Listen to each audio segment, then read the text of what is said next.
આજ પછી કોઈ દિવસ કોઈ વોટ જ નહીં કરે. જો આપણી ગવર્મેન્ટને પોતાની સુવિધા રાખવી છે, તમારા પાછળ કેટલા વીઆઈપી હોય છે, કેટલી ગાડીઓ હોય છે, તમારો જીવ જીવ છે, આ ટેક્સ પે કરે છે એનો જીવ જીવ નથી.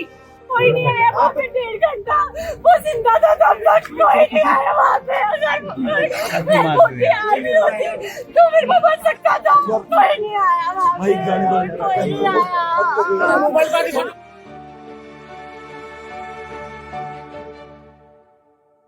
नमस्कार, मैं रवीश कुमार. तो आज का वीडियो किस से शुरू करें?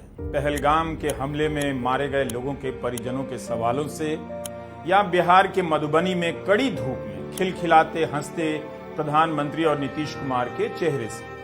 आतंकी हमले में मारे गए लोगों के कड़े सवाल से शुरू करें या प्रधानमंत्री की दहाड़ से? मधुबनी में पाकिस्तान का नाम तो नहीं लिया, लेकिन उन्होंने कहा कि आतंकी हमला करने वालों को सजा मिलेगी, मिट्टी में मिलाने का समय आ गया है. गोदी मीडिया के लिए यह लाइन काफी है. पहले भी वह सवाल नहीं पूछ रहा था और अब तो इस लाइन के बाद प्रधानमंत्री मोदी से भी ज्यादा दहाड़ने लग जाएगा, देशभक्त बन जाएगा. फिर भी यह कितनी खुशी की बात है कि मधुबनी की सभा में प्रधानमंत्री मोदी के साथ मुख्यमंत्री नीतीश कुमार खिलखिलाकर हंस रहे हैं. कई लोगों को यह वीडियो देखकर शर्म आ रही है, but I am feeling proud kind of कि प्रधानमंत्री खुश हैं. 22 अप्रैल को आतंकी हमला हुआ, 24 अप्रैल तक एक भी प्रेस कॉन्फ्रेंस नहीं हुई. सवालों के जवाब इसलिए नहीं देने आए होंगे क्योंकि तनाव में होंगे, हमने सोचा सदमे में होंगे. लेकिन यहां दोनों को हंसते देखकर भारत के भविष्य को लेकर सारी चिंताएं मेरी दूर हो गईं. इनकी बातचीत देखकर ब्रो फीलिंग पैदा हो गई. या ब्रो, सब कूल ब्रो, या सब fix bro. So good to see them laughing and kicking together. Such beauty in this video takes away your pain, your grief, your bogus questions. Let's chill and watch IPL. प्रधानमंत्री मोदी ने भी मधुबनी में अपने भाषण के last में, दी and में, बिहार के सॉइल से अंग्रेजी में बोल दिया, आतंकवादियों को ललकार दिया. Today, from the soil of Bihar, I say to the whole world, India will identify, track and punish every terrorist and their backers. We will pursue them to the ends of the earth. India's spirit will never be broken by terrorism. Terrorism will not go unpunished. Every effort will be made to ensure that justice is done. The entire nation is firm in this resolve. Everyone who believes in humanity is with us. संयुक्त राष्ट्र में हिंदी बोलने वाले प्रधानमंत्री ने मधुबनी में अंग्रेजी में क्यों बोला? क्या अंग्रेजी में इसलिए बयान दिया गया कि आप पहलगाम मामले पर प्रेस कॉन्फ्रेंस में आकर सवालों के जवाब नहीं दे सकते थे? जैसे अमेरिका के राष्ट्रपति ट्रंप घड़ी घड़ी प्रेस कॉन्फ्रेंस करते रहते हैं. अंग्रेजी में बयान दे दिया प्रधानमंत्री मोदी ने ताकि इसी बयान से इंटरनेशनल प्रेस भी अपना काम चला ले. सवालों के जवाब कहां हैं और यह सवाल कहां है? यह बात भी नोट करनी चाहिए कि मधुबनी में भाषण देने से पहले प्रधानमंत्री मोदी ने पहलगाम में मारे गए लोगों को श्रद्धांजलि दी और उनकी आत्मा की शांति के लिए प्रार्थना की. इंग्लिश में चेतावनी से पहले प्रधानमंत्री ने सख्त हिंदी में भी आतंकवादियों को चेतावनी दी.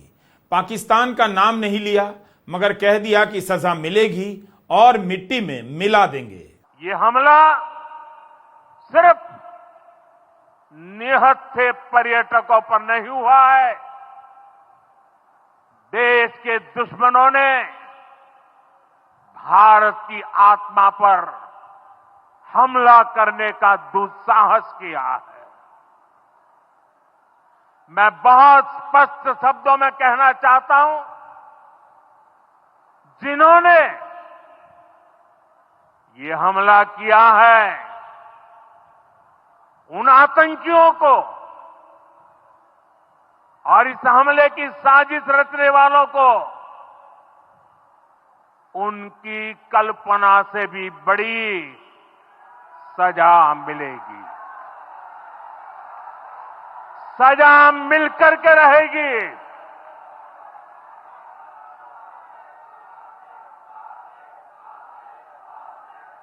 अब आतंकियों की बची खुची जमीन को भी मिट्टी में मिलाने का समय आ गया है। लेकिन मिट्टी में मिलाने से पहले सवालों का जवाब तो दीजिए कि पहलगाम में सुरक्षा क्यों नहीं थी? परिवार के लोग क्यों कह रहे हैं कि चिकित्सा मिलने में भी देरी हुई? कार्रवाई तो होनी ही चाहिए, आप करेंगे भी, लेकिन यह भी बताइए कि इतनी बड़ी चूक क्यों हुई? लोग कैसे मारे गए? आप रोक क्यों नहीं पाए? पुलवामा में इतना बड़ा हमला हुआ, उससे आपने क्या सीखा कि पहलगाम में उससे भी बड़ा हमला हो गया? सूरत की शीतल कलथिया ने सरकार से जो सवाल पूछे हैं उसका जवाब कब दिया जाएगा? हरियाणा के लेफ्टिनेंट विनय नरवाल की बहन ने जो सवाल पूछे हैं उनका जवाब कब दिया जाएगा? वहां सुरक्षा के इंतजाम नहीं थे, लेकिन बिहार के मधुबनी में प्रधानमंत्री बोल रहे हैं लद्दाख और सियाचिन में 4G और 5G पहुंचा दिया है। लद्दाख और सियाचिन में जहां सामान्य सुविधाएं तक पहुंचानी मुश्किल होती है, वहां अब 4G और 5G मोबाइल कनेक्शन पहुंच गया है। ये दिखाता है कि आज देश की प्राथमिकता क्या है। आतंकवादियों ने हमला किया, निहत्थे भारतीयों को मार दिया। उस जगह पर फोन का नेटवर्क सही से काम नहीं करता है। कई लोगों ने कहा, लेफ्टिनेंट विनय नरवाल की बहन सृष्टि ने सवाल किया है, 1.5 घंटे तक कोई मदद नहीं पहुंची, उनका भाई बच जाता लेकिन मर गया। सूरत की शीतल बेन ने सवाल किया है, कोई सेना नहीं थी, कोई पुलिस नहीं थी, कोई चिकित्सा सुविधा नहीं थी। उनके पति शैलेश कलथिया की भी आतंकवादियों ने हत्या कर दी है। और प्रधानमंत्री मधुबनी में बोल रहे हैं कि सियाचिन में 4G 5G पहुंचा दिया। अब आप एक काम कीजिए, यह वीडियो तो पूरा देखिए ही, लेकिन 24 अप्रैल के अखबारों में देखिए कि सृष्टि के बयानों को कैसे छापा गया है, और 25 अप्रैल के अखबार में देखिएगा शैलेश भाई की पत्नी शीतल बेन के सवालों को, बयानों को कैसे छापा जाता है। सूरत की शीतल कलथिया ने जो सवाल पूछे हैं, कम से कम उसका जवाब सरकार को देना ही चाहिए। केंद्रीय जल संसाधन मंत्री CR पाटिल से जो महिला बात कर रही हैं, वही है शीतल कलथिया। शीतल के पति शैलेश कलथिया को भी आतंकवादियों ने पहलगाम में मार दिया। शीतल ने साफ साफ पूछा कि सेना को क्यों नहीं पता चला? आतंकवादी सामने आते हैं, हमें गोली मार देते हैं, और सेना क्या करती है? शीतल बेन के सामने केंद्रीय मंत्री चुपचाप खड़े रह गए। शायद उन्हें भरोसा होगा कि गोदी मीडिया का तंत्र देश को इन सवालों के बारे में पता ही नहीं चलने देगा। कहीं खबर चल भी जाएगी तो हाईलाइट नहीं किया जाएगा कि परिवार के लोग सरकार से इस तरह सवाल पूछ रहे हैं और मीडिया सरकार से सवाल नहीं पूछ रहा। कोई सुविधा नहीं, कोई फैसिलिटी नहीं, कोई आर्मी नहीं, कोई પોલીસ नहीं। જ્યારે મોટા મોટા નેતા આવે, કોઈ વીઆઈપી માટે પાછળ કેટલી ગાડી, ઉપર હેલિકોપ્ટર શેનાથી હાલે છે? ટેક્સ પે કરે છે એના ઉપર જ ને। વીઆઈપી માટે જે સર્વિસ સુશીલભાઈ આ લોકો માટે કેમ નથી? નીચે આર્મી કેમ્પમાં ચિલ્લાઈને કીધી કે ઉપર કેટલા લોકો જલ્દી કંઈ કરો, અમે ઉપરથી પડતા આખા નીચે ઉતરતા હજી ઉપર કોઈ ફેસિલિટી કોઈ નથી। ઉપર આટલું બધું થઈ ગયું તો નીચે આર્મીને ખબર કેમ ન પડી કે ઉપર આ થઈ ગયું છે? આતંકવાદી અમારી સામે આવીને ગોળી મારી દે છે, હિન્દુ મુસલમાનને અલગ કરીને હિન્દુના બધા ભાઈઓને ગોળી મારી છે, તો આપણી આર્મી કરે છે શું? લાખોની સંખ્યામાં આર્મી હતી ત્યાં, અને જે ટુરિસ્ટ પ્લેસ છે ત્યાં કોઈ આર્મી મેન નહીં, કોઈ પોલીસમેન નહીં, કે કોઈ ફર્સ્ટ એડ કિટ નહીં। મિની સ્વિટ્ઝરલેન્ડમાં એક ઓફિસર નહોતો, કોઈ જવાન નહોતું। જો ત્યાં કોઈ હોત ને તો આ નો થાત। કોઈ સિક્યુરિટી નહીં, આ બધું બની ગયું છે છતાં નીચે જે મિલિટરી હતા એ લોકોને ખબર જ નહોતી કે ઉપર શું થયું છે. तो सुना आपने, कोई पुलिस नहीं, कोई आर्मी नहीं, कोई फर्स्ट एड नहीं, किसी का इस्तीफा हुआ, प्रेस कॉन्फ्रेंस तक नहीं की गृह मंत्री अमित शाह ने, जवाब तक नहीं दिया कि जहां पर 2000 लोग जा रहे थे वहां पर किसी प्रकार की सुरक्षा क्यों नहीं थी. 24 अप्रैल की शाम करनाल के विनय नरवाल के घर हरियाणा के मुख्यमंत्री गए सांत्वना देने, लेकिन लेफ्टिनेंट विनय नरवाल की बहन सृष्टि को सवालों के जवाब चाहिए थे. उनके सवाल भी वही थे जो सूरत की शीतल बेन के हैं. विनय की बहन सृष्टि ने कहा कि अगर पहलगाम में सुरक्षा होती तो मेरा भाई बच जाता. आतंकवादियों की गोली लगने के बाद भी वहां तड़पता रहा, किसी ने सुध नहीं ली, कोई नहीं आया. वहां 1.5 घंटा वो जिंदा था, तब तक कोई नहीं आया. हेल्प होती, आर्मी होती तो फिर भी बच सकता था. कोई नहीं आया वहाँ पे 1.5 घंटा, वो जिंदा था तब तक कोई नहीं आया वहाँ पे. अगर वो कोई आर्मी होती तो फिर वो बच सकता था. कोई नहीं आया वहाँ पे, कोई नहीं आया.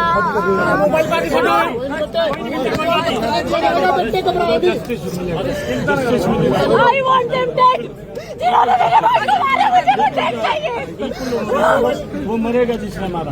सृष्टि का भाई तो भारत की सेना का नौजवान अफसर था. अपने भाई के लिए सृष्टि ने जो कहा वो वीडियो आपने कितनी बार चैनलों पर चलते हुए देखा है. क्या किसी ने पहली हेडलाइन बनाई, इस पर डिबेट की? तो ऐसे खबरों को मैनेज किया जा रहा है. मनमोहन सिंह की सरकार होती तो सृष्टि के आगे 100 कैमरे लगे होते और हर चैनल पर सृष्टि का लाइव चल रहा होता. क्या यह मामूली बात है? लेफ्टिनेंट विनय नरवाल की बहन कह रही हैं सुरक्षा का इंतजाम नहीं था, चिकित्सा का इंतजाम नहीं था. 1.5 घंटे तक उनका भाई तड़पता रहा. 1.5 घंटे तक विनय के पार्थिव शरीर के साथ हिमांशी की इस तस्वीर को जिसने भी देखा है उस पर गहरा असर हुआ है. यह तस्वीर वायरल हो गई और इसका जिबली एनिमेशन बनाकर राइट विंग खातों से खूब वायरल कराया गया. देखते देखते अपने पति के पार्थिव शरीर के बगल में बेसुध बैठी हिमांशी आतंकी हमले का प्रतीक बन गई और कस्में खाने लगे लोग कि हिमांशी का बदला देश लेगा. लेकिन इस तस्वीर को आप एक और नजर से देखिए. साफ साफ पता चल रहा है कि सुरक्षा का कोई इंतजाम नहीं था. आतंकवादी हत्या कर जा चुके हैं. हिमांशी का रोना सदमे में सूख गया है और आसपास कोई सुरक्षा कर्मी नजर नहीं आ रहा. कितनी जगह खाली दिखाई दे रही है, मतलब काफी देर तक कोई नहीं आया होगा. सदमे और बदहवासी की हालत में हमने भी इस तस्वीर को इस तरह से नहीं देखा. इसके बाद हमने दैनिक भास्कर के करनाल के प्रिंट संस्करण को निकालकर देखा. हमें लगा कि इस अखबार में तो कम से कम बहन के इस बयान को बड़ा करके छापा गया होगा. कोई भी संपादक बयान के होते हुए ऐसी चूक नहीं करेगा. लेकिन हेडलाइन कुछ और दहाड़ रही थी. विनय की बहन बोली सरकार को आतंकियों के सिर काटने चाहिए, जिन्होंने मेरे भाई को मारा मुझे वो चाहिए. इस बयान को अखबार बड़ा करता है, उसका अपना संपादकीय निर्णय है. संपादक ही बता सकते हैं कि सिर काट कर लाने वाली बात बड़ी है या 1.5 घंटे तक मदद न मिलने से भाई की जान जाने वाली बात बड़ी है. हमने आपकी सुविधा के लिए यहां घेर दिया है. विनय की बहन सृष्टि के बयान से 1.5 घंटे वाली बात गायब है. बहन कह रही हैं कि 1.5 घंटे तक मेरा भाई तड़पता रहा, किसी ने सुध नहीं ली, कोई नहीं आया. वहां 1.5 घंटा वो जिंदा था, तब तक कोई नहीं आया. हेल्प होती, आर्मी होती तो फिर भी बच सकता था. आखिर अखबार ने बयान होते हुए भी इसे लेकर बड़ी हेडलाइन क्यों नहीं बनाई और इस खबर को पहले पन्ने की दूसरी बड़ी खबर के रूप में क्यों नहीं जगह दी गई? हमने उसके बाद भास्कर का ही ऑनलाइन संस्करण देखा. इतना फर्क जरूर था कि ऑनलाइन संस्करण के भीतर सृष्टि के बयान को बेहतर तरीके से कोट किया गया था. लिखा है कि विनय की बहन सीएम नायब सैनी के सामने फूट फूट कर रोई. सृष्टि ने कहा विनय 1 घंटे तक वहीं पड़ा रहा, लेकिन कोई मदद के लिए नहीं आया. आर्मी होती तो उसे बचाया जा सकता था. जिसने मेरे भाई को मारा वो मुझे मुर्दा देखना है. इस पर सीएम ने कहा वो मरेगा जिसने विनय को मारा. हिंदुस्तान अखबार के वेब संस्करण में सृष्टि के बयान को हेडलाइन बनाया गया है कि 1.5 घंटे तक कोई नहीं आया, मदद नहीं मिली। विनय नरवाल की बहन बोली, बच सकता था मेरा भाई। नौसेना के थे लेफ्टिनेंट विनय नरवाल। 6 दिन पहले शादी हुई। चैनलों पर इनके वीडियो चला चलाकर इमोशन पैदा किया गया और इसी अफसर की बहन की आवाज गायब कर दी गई। जिस भाई के पार्थिव शरीर का फोटो दिखाकर देश में ज्वार पैदा करते हो, उसी भाई की बहन की आवाज कहीं कमजोर कर देते हो और कहीं गायब भी कर देते हो। क्या यह सवाल बार बार नहीं पूछा जाना चाहिए जो शीतल बेन ने पूछा है, सूरत की शीतल बेन ने, कि जब आप सुरक्षा नहीं दे सकते थे तो ऊपर घाटी तक जाने क्यों दिया? अगर किसी वजह से कहीं पर सुरक्षा नहीं दी जा सकती थी तो वहां पर 2000 लोगों को क्यों जाने दिया गया? जिस कश्मीर में शुक्रवार की नमाज सुरक्षा के घेरे में होती है, उस कश्मीर के बारे में सरकार ने गलत धारणा फैलाई कि आतंकवाद खत्म हो गया है और लोगों ने सही ही भरोसा किया। इसका जवाब कौन देगा और अभी तक क्यों नहीं दिया जा रहा है? एक और उदाहरण दे रहा हूं, जरा इस वीडियो को धीरज के साथ आखिर तक देखिएगा। खोज खोज कर पढ़ना पड़ता है, तब जाकर 2-4 दाने मिलते हैं, जिससे पता चलता है सरकार की तरफ से कितनी बड़ी चूक थी। वहां सुरक्षा की कोई तैयारी नहीं थी। हिंदू अखबार में असम यूनिवर्सिटी के प्रोफेसर देबाशीष भट्टाचार्य का बयान छपा है। कहते हैं जब बंदूक दिखाकर उनसे कलमा पढ़ने को कहा गया, उन्होंने पढ़ दिया, उनकी जान बच गई। लेकिन इसी रिपोर्ट में देबाशीष यह भी तो कहते हैं कि वे आधे घंटे तक गोलियों की आवाज सुनते रहे।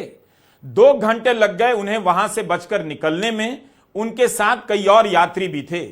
30 मिनट तक गोली चलती रही और कोई जवाबी कार्रवाई नहीं होती है।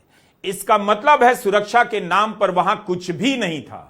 लेकिन हिंदू ने भी हेडलाइन क्या बनाई है? यही कि प्रोफेसर कलमा पढ़कर बच गए और सरकार गलती कर कर भी बच गई। सबकी हेडलाइन उसी दिशा में है जिसके जरिए सरकार और बीजेपी के समर्थक माहौल बना रहे हैं। लेकिन किसी की हेडलाइन इस बात को लेकर चीख नहीं रही कि आधे घंटे तक गोली चलती रही, कोई जवाब नहीं। आतंकवादी गोली चलाकर गोल हो गया, कोई एनकाउंटर नहीं। लेफ्टिनेंट विनय नरवाल की बहन सृष्टि कह रही हैं 1.5 घंटे तक भाई के पास मदद नहीं पहुंची, तड़पते रहे, मर गए। शीतल बेन कहती हैं कोई पुलिस नहीं थी, कोई सेना नहीं थी। आज से नहीं, आपको 10 साल से कह रहा हूं, आपको ना अखबार पढ़ने आता है, ना टीवी देखना आता है। लगता होगा मैं अहंकार में कह रहा हूं, लेकिन आप इस घटना की रिपोर्टिंग का खुद अध्ययन कीजिए। हिंदी और अंग्रेजी के किस अखबार और चैनल ने अपनी वेबसाइट पर विनय नरवाल की बहन के बयान को प्रमुखता से छापा है, आप पता कीजिए तो पता चलेगा कि गोदी मीडिया कैसे आपके साथ धोखा कर रहा है। भास्कर की रिपोर्ट की हमने आलोचना की, तो भास्कर की ही एक रिपोर्ट का उदाहरण देता हूं। नवंबर महीने में भास्कर के विनय सुल्तान ने एक खोजी रिपोर्ट की। इस रिपोर्ट की एक एक लाइन को बार बार पढ़ा जाना चाहिए। विनय सुल्तान ने लिखा कि कश्मीर में आतंकवाद अपना सर फिर से उठा रहा है। खुफिया इनपुट कहते हैं कि अब कश्मीर में विदेशी आतंकी भी सक्रिय होने लगे हैं। वे गुरिल्ला युद्ध की ट्रेनिंग ले रहे हैं, उन्होंने हथियार बदल लिए हैं और स्थानीय लोगों की भर्ती नहीं कर रहे। उनकी ट्रेनिंग पाकिस्तान सेना के कमांडो जैसी है। विनय लिखते हैं कि 370 के बाद कश्मीर को जो सहारा दिया जाना चाहिए था वो नहीं दिया गया, यह एक चूक रही। कोविड के बाद से भारत ने तकनीकी इंटेलिजेंस के तंत्र में सुधार किया और 2021-22 के दौरान 400 से ज्यादा आतंकवादी मारे गए। मगर इस कामयाबी के चलते आईएसआई ने घाटी में अपनी रणनीति बदली और हाइब्रिड मिलिटेंसी शुरू कर दी। विनय सुल्तान लिखते हैं कि 2022 से जम्मू डिवीजन में शुरू हुई मुठभेड़ों में यह देखा गया है कि आतंकियों की ट्रेनिंग आला दर्जे की है। इनके हथियार नई तकनीक के हैं। इनके पास अमेरिकी M4 carbine assault rifle, night vision चश्मा और थर्मल डिवाइस हैं। संचार के लिए अल्ट्रा फ्रीक्वेंसी डिवाइस का इस्तेमाल कर रहे हैं। रास्ता खोजने के लिए अल्पाइन ऐप का इस्तेमाल कर रहे हैं। हमलों में देखा गया है इनकी फायरिंग बेहद सटीक होती थी। विनय सुल्तान की इस रिपोर्ट को सृष्टि से लेकर शीतल बेन के बयानों के साथ मिलाकर देखिए। सारा प्रोपेगेंडा अपने आप मिट्टी में मिल जाएगा और पता चल जाएगा कि अपनी कमजोरी को छिपाने के लिए दहाड़ मारा जा रहा है। जब आप दहाड़ मारने में इतना बहादुर हैं तो फिर सवाल का जवाब क्यों नहीं देते? पता चलता है कि कश्मीर में सब कुछ सामान्य होने का दावा भ्रामक था। भ्रामक दावों पर लोगों ने यकीन किया और आतंक के शिकार हो गए। इसलिए प्रेस कॉन्फ्रेंस नहीं हो रही है, और हो भी जाती तो क्या पूछ लिया जाता? गोदी मीडिया यह सब पूछेगा भी नहीं। नवंबर में विनय सुल्तान ने लिखा था कि अगर कम से कम भी हिसाब लगाएं तो इस समय जम्मू कश्मीर में 150 से ज्यादा विदेशी आतंकवादी मौजूद हैं। आज यह आंकड़ा कहां तक पहुंच चुका होगा? विनय सुल्तान ने आगे लिखा है कि दुकानों के शटर तोड़कर राशन का सामान लूटने, रिमोट एरिया की दुकानों पर मैगी नूडल्स की आमद ऐसे संकेत थे जो भारी घुसपैठ की तरफ इशारा कर रहे थे। 5 महीने पहले विनय सुल्तान ने अपनी रिपोर्ट में लिख दिया था, आईएसआई ने बड़ी सधी हुई रणनीति के साथ 2 साल के भीतर पूरे जम्मू कश्मीर में मिलिटेंसी को एक्टिव कर लिया है। जम्मू और कश्मीर दोनों इलाकों में हथियारों की सप्लाई ड्रोन के जरिए हो रही है। आतंकवाद की इस नई उपज की स्थानीय लोगों पर निर्भरता न के बराबर है। इस बीच भारत का खुफिया intelligence network overground worker arrest drive के चलते तहस नहस हो गया है। सही खुफिया जानकारी का मिलना मुश्किल हो गया है। यह तो छपा था 5 महीने पहले, फिर भी आतंकी हमला हुआ। हर ईमानदार जानकार कह रहा है खुफिया तंत्र की नाकामी है, सुरक्षा फेल हुई है, तो इसके लिए कौन जवाबदेह होगा? कर्नाटक सरकार के मंत्री प्रियांक खरगे ने ट्वीट किया है, जब तथाकथित चाणक्य सरकारों के गिराने में व्यस्त होंगे, पार्टियों को तोड़ने में व्यस्त होंगे, चुनावों में हेराफेरी करने में व्यस्त होंगे, तो यही होगा। खुफिया तंत्र कहां है? सर्विलांस कहां है? जेम्स बॉन्ड डोवाल कहां हैं? पठानकोट एयरबेस पर हमला हुआ, पुलवामा में इतना बड़ा हमला हुआ, और अब पहलगाम में। इसके बीच कई बड़े हमले हुए, 14 कश्मीरी पंडित मारे गए, लेकिन क्या किसी ने राष्ट्रीय सुरक्षा सलाहकार का नाम लेकर सवाल करने की हिम्मत दिखाई? राष्ट्रीय सुरक्षा सलाहकार अजीत डोवाल ने अपनी तरफ से कुछ बोलने की जरूरत समझी कि पहलगाम में यह सब किसकी चूक का नतीजा है, उनका क्या दृष्टिकोण है? कर्नाटक सरकार के मंत्री प्रियांक खरगे यह भी लिखते हैं कि बीजेपी सरकार ने पैसा बचाने के लिए कोविड के बाद से फौज में 1.8 लाख कर्मी कम कर दिए हैं। अगर मान्यवर अमित शाह जी ने विदेश खतरों पर निगरानी रखने में उतनी दिलचस्पी दिखाई होती जितनी उन्होंने विपक्षी नेताओं की जासूसी करने और जय शाह को आईसीसी अध्यक्ष बनाने में दिखाई है, तो शायद आज चीन भारत की जमीन पर बैठा ना होता और शायद यह हमला रोका जा सकता था। आप टेलीविजन चैनलों के साथ साथ अखबारों की रिपोर्टिंग भी ध्यान से देखिए। सुरक्षा को लेकर कैसे आधी अधूरी जानकारियों के साथ रिपोर्टिंग हो रही है। कहीं कुछ लिखा गया है, कहीं कुछ लिख दिया गया है। अचानक से सूत्र सरकार बनकर बोल रहे हैं। पता चलता है कि अब अखबारों के पास भी सुरक्षा कवर करने वाले एक्सपर्ट रिपोर्टर नहीं हैं, और उनके पास खबरें होती भी होंगी तो कोई डर के मारे छापेगा भी नहीं। लेकिन इससे नुकसान किसका हुआ? आपका। और किसके अपने मारे गए? आपके। सेना क्यों नहीं थी? पुलिस क्यों नहीं थी? फर्स्ट एड क्यों नहीं था? यह सब सवाल पूछते रहिए। 23 अप्रैल को आतंकी हमला हुआ। अभी तक गृह मंत्री अमित शाह ने प्रेस कॉन्फ्रेंस तक नहीं की है। बताने की जरूरत भी नहीं समझी कि इन सवालों का कुछ तो जवाब दिया जाना चाहिए। पत्रकार पूछ रहे हैं, जानकार पूछ रहे हैं, और जिन परिवारों के लोग मारे गए हैं वो परिवार के सदस्य पूछ रहे हैं। हेलीकॉप्टर से गृहमंत्री अमित शाह जिस जगह पर उतर रहे हैं, वहीं पर आतंकवादियों ने 26 भारतीयों को मारा है। वहां कोई सुरक्षा नहीं थी। गृहमंत्री ने अगर दौरा किया तो क्या पाया? किसकी लापरवाही पाई? क्या सुरक्षा थी? क्या सुरक्षा हटा दी गई? क्या सप्ताह में कभी कभार ही यहां पेट्रोलिंग हुआ करती थी? जवाब कब आएगा? कब तक यही वीडियो बार बार चलता रहेगा कि गृहमंत्री ने कश्मीर का दौरा किया? 8 अप्रैल 2025 की पीरजादा आशिक की यह रिपोर्ट द हिंदू में छपी है। 6 से 8 अप्रैल के बीच अमित शाह कश्मीर के दौरे पर थे। तब उन्होंने बयान दिया कि मोदी सरकार के निरंतर और संगठित प्रयासों ने भारत विरोधी ताकतों द्वारा पोषित आतंकवाद के इकोसिस्टम को ध्वस्त कर दिया है। ध्वस्त का इस्तेमाल करते हैं। 8 अप्रैल को बयान देते हैं, 22 अप्रैल को आतंकी हमला होता है।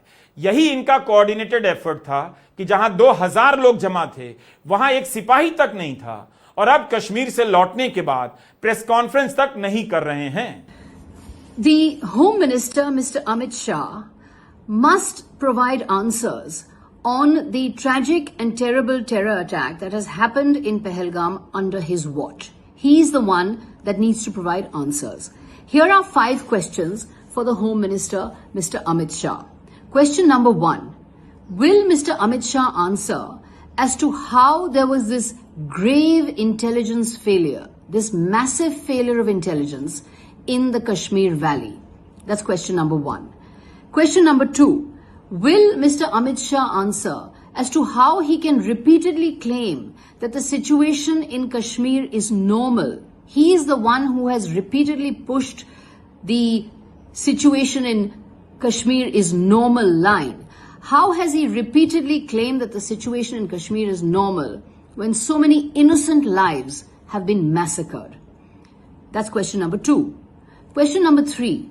Will Mr. Amit Shah answer as to what have been the coordination mechanisms between the Home Ministry and local security agencies on the ground in Kashmir?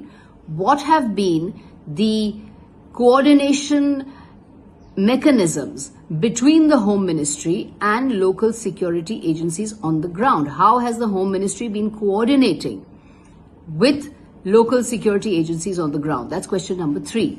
Question number 4. Will Mr. Amit Shah answer as to how he has repeatedly claimed that cross-border terrorism has been eliminated, that cross-border terrorism no longer exists when this kind of attack has taken place in Pahalgam? That's question number 4.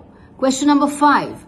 Will Mr. Amit Shah admit that he has been far too involved in political management, in election management, rather than in dealing with the real issues that the Home Ministry needs to be concerned about, namely keeping the people of India safe?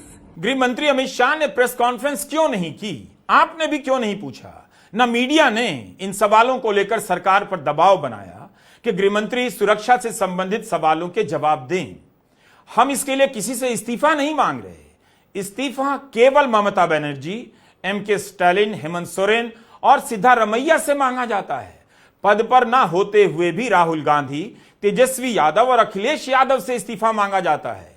हैरानी है कि इन सभी ने पहलगाम की घटना की जिम्मेदारी लेते हुए अभी तक इस्तीफा क्यों नहीं दिया है। सरकार को लगता है पाकिस्तान को दहाड़ देंगे, ललकार देंगे तो लोग उनसे सवाल नहीं करेंगे, वोट तब भी मिलेगा, और यह बात सही भी है। इसलिए सुबह सुबह मधुबनी चले गए। सरकार जवाब नहीं दे रही। अभियान चल रहा है कि अजीत अंजुम, अभिसार और रवीश कुमार का वीडियो कहां है, कब बोलेंगे। कमाल है, क्या अजीत अंजुम ही मंत्री हैं? प्रधानमंत्री क्यों गए मधुबनी? जम्मू के कठुआ में जब पत्रकारों ने सुरक्षा में हुई चूक को लेकर सवाल पूछ दिया, तब बीजेपी के समर्थक नाराज हो गए और उनके साथ मारपीट करने लगे। समाचार एजेंसी पीटीआई ने रिपोर्ट किया है कि दैनिक जागरण के वरिष्ठ पत्रकार राकेश शर्मा और अन्य पत्रकारों ने जब बीजेपी के प्रदर्शनकारियों से सवाल किया कि क्या सुरक्षा में चूक हुई, तो पत्रकारों को मारा जाने लगा। राकेश शर्मा ने कहा है कि उन्हें डीएसपी ने बचाया और अस्पताल लेकर गए। प्रेस क्लब जम्मू ने इस हिंसा के खिलाफ प्रदर्शन भी किया है। यह खबर 23 अप्रैल की है और इस घटना का वीडियो भी वायरल है। तो यह सब हो रहा है। सुरक्षा में चूक हुई, यह सवाल पूछने पर पत्रकारों को धमकाया जा रहा है, मारपीट हो रही है, हंगामा इतना किया जा रहा है कि सुरक्षा के सवाल पीछे चले जाएं। जाहिर है इन सवालों के जवाब नहीं होंगे। प्रधानमंत्री मोदी ने कानपुर के कार्यक्रम को रद्द कर दिया क्योंकि शहर के शुभम द्विवेदी की भी हत्या हुई है। लेकिन क्या इस हत्या से केवल कानपुर को ही सदमा और शोक है? इतनी करुणा तो केवल प्रधानमंत्री में ही हो सकती है। बिहार के भी तो मनीष रंजन की हत्या हुई और उन्होंने कहा भी कि कई राज्यों के लोगों की हत्या हुई है। तो फिर बिहार में चुनावी भाषण देने क्यों गए? क्या बिहार को आपने इतना असंवेदनशील समझ रखा है कि वहां के लोग आहत नहीं हैं, चलकर भाषण दे आते हैं, उद्घाटन वगैरह कर आते हैं? पहलगाम की घटना से देश अभी तक सदमे से बाहर नहीं आ सका है और प्रधानमंत्री मधुबनी में रेलगाड़ियों को हरी झंडी दिखा रहे हैं। एक दिन पहले उसी बिहार की राजधानी में 23 अप्रैल को मुख्यमंत्री नीतीश कुमार से लेकर बीजेपी के तमाम मंत्री एयर शो देख रहे हैं, लुत्फ और मजे ले रहे हैं क्या किसी ने बीजेपी के मंत्रियों से इस्तीफा मांगा? नीतीश कुमार से सवाल किया कि आतंकी हमला हुआ है, लोग सदमे में हैं, आप जहाज के उड़ने में ऐसा क्या है जो आप देख रहे हैं, जिसके लिए लाखों करोड़ों रुपए पानी की तरफ बहा दिए गए? इन जहाजों को उड़ता हुआ कभी आपने पहले नहीं देखा था। प्रधानमंत्री मोदी कानपुर नहीं गए, यह कितनी बड़ी बात है, इसे बार बार बताया गया। किसी ने सूरत जाकर शीतलबेन से मिलने और सांत्वना देने के लिए मना तो नहीं किया था। ठीक है, केंद्रीय मंत्री गए, लेकिन शीतलबेन के सवालों का जवाब कब मिलेगा? सेना क्यों नहीं थी, पुलिस क्यों नहीं थी, फर्स्ट एड क्यों नहीं था, जब सुरक्षा का इंतजाम नहीं था, ऊपर क्यों जाने दिया गया? इन सवालों के जवाब चाहिए। 2019 की फरवरी में पुलवामा की घटना के बाद शहीद जवानों के पार्थिव शरीर को दिल्ली लाया गया। परिवार के लोग पार्थिव शरीर का अपने अपने घरों में इंतजार कर रहे थे, लेकिन प्रधानमंत्री के लिए देरी की गई। पार्थिव शरीर को पहले दिल्ली लाया गया, उनके आने का इंतजार किया गया। राहुल गांधी तक ने कहा है वे श्रद्धांजलि देने के लिए पालम एयरपोर्ट पहुंचे, मगर उन्हें कमरे में ताला लगाकर बंद कर दिया गया। लड़ झगड़कर वे कमरे से बाहर आए।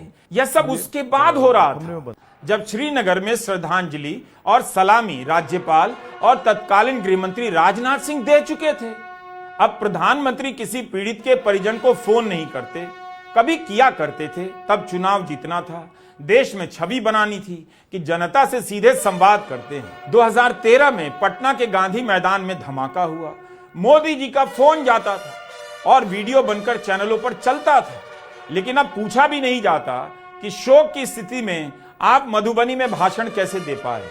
जिन लोगों के पास कोई काम नहीं था, जो आराम से एयर शो देख रहे थे, क्या वही उद्घाटन करने का इतना मुश्किल काम नहीं कर सकते थे? शहीदों के जो पार्थिव शरीर दिल्ली लाए जाने थे, उस प्रक्रिया में भी आपसे कोई बात नहीं करा था? उसमें राजनाथ जी गए थे उनको लास्ट वो देने के लिए कंधा, उसमें मैं उनके साथ था फिल्म को कंधा देने में। एक दौर तो था कि सवालों के आगे गृहमंत्री को इस्तीफा देना पड़ता था। यह दौर कुछ और है, सवाल ही गायब कर दिया जाता है, क्योंकि अब प्रधानमंत्री का काम जवाब देना नहीं रह गया है। उनका काम सोशल मीडिया पर उनके लिए नफरती ट्रोल की आर्मी और समर्थकों की फौज कर रही है। जो सवाल पूछ रहा है उसे गालियां दी जा रही हैं। यही भाषा इनकी राजनीति की विरासत है और बात संस्कृति और सभ्यता की करते हैं, जवाब गालियों से दिलवाते हैं। शीतलबेन के पति शैलेश भाई बैंक में नौकरी करते थे। 1 साल पहले मुंबई के ब्रांच में तबादला हुआ। बेटी की 12वीं की परीक्षा के बाद सपरिवार कश्मीर घूमने गए। परिवार के सामने आतंकवादियों ने शैलेश भाई की गोलियों से हत्या कर दी। शीतलबेन ने एक सवाल किया केंद्रीय मंत्री CR पाटिल से, आप काफिला लेकर आए हैं, VIP काफिला, कितनी गाड़ियां चल रही हैं, आपका जीवन जीवन है, और जो टैक्स देता है उसका जीवन जीवन नहीं है। किसी के पास इस सवाल का जवाब? પછી કોઈ દિવસ કોઈ વોટ જ નહીં કરતા। જો આપણી ગવર્મેન્ટને પોતાની જ સુવિધા રાખવી છે, તમારા પાછળ કેટલા VIP હોય છે, કેટલી ગાડીઓ હોય છે, તમારો જીવ જીવ છે, આ ટેક્સ પે કરે છે એનો જીવ જીવ નથી। આ છોકરાઓનું શું, આનું ભવિષ્ય શું? આને ડોક્ટર બનાવી છે, આને એન્જિનિયર બનાવો છો, હું કઈ રીતે બનાવીશ? નહીં, મને ન્યાય જોઈએ, મારા છોકરાનું ફ્યુચર ખરાબ ન થવું જોઈએ। આટલા વર્ષની સર્વિસમાં એને ટેક્સ તમે કટ કરીને તમે સેલરી આપો છો ને, અને ઉપર જતા અમે કઈ પણ વસ્તુ ખરીદીએ છીએ, ક્યાંય જઈએ છીએ, ખરીદી ટેક્સ, ટોલ ટેક્સ, બધા ટેક્સ તમે અમારી પાસેથી લ્યો છો। તો મારા ઘરવાળાને જયારે જરૂર હતી ત્યારે કોઈ ફેસિલિટી નથી મળી, મને એનો ન્યાય જોઈએ। તમે લોકો અહીંયા જ રહ્યો, તમે કયો મને કે તમે શું કરશો એના માટે। આ એક નહીં, આના જેવા જેટલા ભાઈઓ બધા નિર્દોષ હતા, બધાને આવડા છોકરા હતા। शीतल कलथिया अपने लिए नहीं बोल रही थीं। उनके पति की हत्या हुई है, 2 बेटों का भविष्य अब अधर में है। उनके जीवन का संघर्ष कितना लंबा और मुश्किल हो गया, इसलिए वो पूछ रही हैं सबके लिए। अब आपको शब्दों के खेल के बारे में बताता हूं। हमला हुआ, उसके तुरंत बाद अटैक होने लगा। अटैक शब्द हर जगह छा गया, लेकिन अचानक अटैक पीछे चला जाता है और एक्शन वर्ड आता है। प्रधानमंत्री मोदी के 5 प्रण की तरह 5 एक्शन हर जगह छपने लगा। गिन गिन कर बताया जाने लगा कि 5 एक्शन कौन कौन हैं, 1 2 3 4 5। लेकिन सरकार के इनएक्शन पर बात पीछे चली गई। जो इनएक्शन था यही था कि हजारों लोगों के लिए सुरक्षा का इंतजाम क्यों नहीं था। आतंकी हत्या कर इतनी आसानी से कैसे चले गए, किसी भी तरफ से उन्हें घेरा क्यों नहीं गया। इनएक्शन यह था कि एक भी आतंकी ढेर नहीं हुआ। इनएक्शन यह था कि 1.5 घंटे तक लोगों तक मदद नहीं पहुंची। तो अब मीडिया की जुबान से इनएक्शन गायब है और था भी नहीं, लेकिन एक्शन होने लगा है। एक्शन अगर किसी ने लिया है तो उसका नाम सैयद हुसैन शाह है, घोड़ावान, जिसने आतंकवादियों से बंदूक छीनने का प्रयास किया, उनसे भिड़ गया, अपनी जान की परवाह नहीं की। सैयद आदिल हुसैन शाह ने एक्शन लिया, मोदी सरकार ने नहीं। मोदी सरकार अपने इनएक्शन को छिपाने में लगी हुई है और गोदी मीडिया इनएक्शन को बचाने में। उम्मीद है आपने इस हीरो की कहानी पढ़ ली होगी। हजारों लोगों के बीच अकेला बंदा जिसने आतंकवादियों से बंदूक छीनने की कोशिश की, कहा भी कि ऐसा ना करें, पर्यटक बेकसूर हैं, कश्मीर के मेहमान हैं। मजहब पूछकर मारने आए आतंकवादियों ने धक्का दिया और आदिल हुसैन शाह को गोली मार दी। सैयद आदिल हुसैन शाह के एक साथी बिलाल ने बताया है, अगर सैयद हुसैन चाहता तो अपनी जान बचा सकता था, लेकिन उसने भागने के बजाय आतंकवादियों का मुकाबला किया। सैयद आदिल हुसैन शाह के जनाजे में राज्य के मुख्यमंत्री भी शामिल हुए। हाउसिंग सोसाइटी के व्हाट्सएप ग्रुप में लोगों ने मोर्चा खोल लिया है। मोदी जी के समर्थन में दलीलें फैलाई जा रही हैं कि वोट नहीं देंगे तो यही सब होगा। वोट नहीं देकर 240 सीट पर ले आए और वो कमजोर हो गए। यह कितना बड़ा झूठ और फरेब है। उनका गठबंधन पूरी मजबूती के साथ खड़ा है और सरकार को बहुमत की कोई कमी नहीं। बिहार की इस तस्वीर को देखिएगा, नीतीश कुमार और नरेंद्र मोदी को हंसते हुए। क्या आपको लगता है कि 240 सीट से कमजोर होने के बाद की यह खुशी है? यह खुशी है दरअसल अहंकार की। आतंकवादी हमले को लेकर हम और आप एक दूसरे से भिड़ गए हैं और नेता आपस में मिल गए हैं। जेडीयू ने बाकायदा बयान जारी कर दिया है कि प्रधानमंत्री मोदी की सभा की तैयारी में जेडीयू के तमाम सीनियर नेता व्यस्त हैं, इसलिए सर्वदलीय बैठक में हिस्सा नहीं ले सकेंगे। क्या ठाठ है! आतंकी हमले के बाद होने वाली बैठक से ज्यादा क्या जरूरी है इनके लिए, आप देख सकते हैं और हाउसिंग ग्रुप के अंकिलों से पूछ सकते हैं। इस वीडियो के अंत में एक बात कहना चाहता हूं। हम अभी तक यही पूछ रहे थे, सुरक्षा में कैसे चूक हुई। दरअसल इस सवाल को आप भी बदल लीजिए। जब सुरक्षा ही नहीं थी तो चूक कैसे हो गई? चूक तो तब होती है जब सुरक्षा होती है। नमस्कार, मैं रवीश कुमार।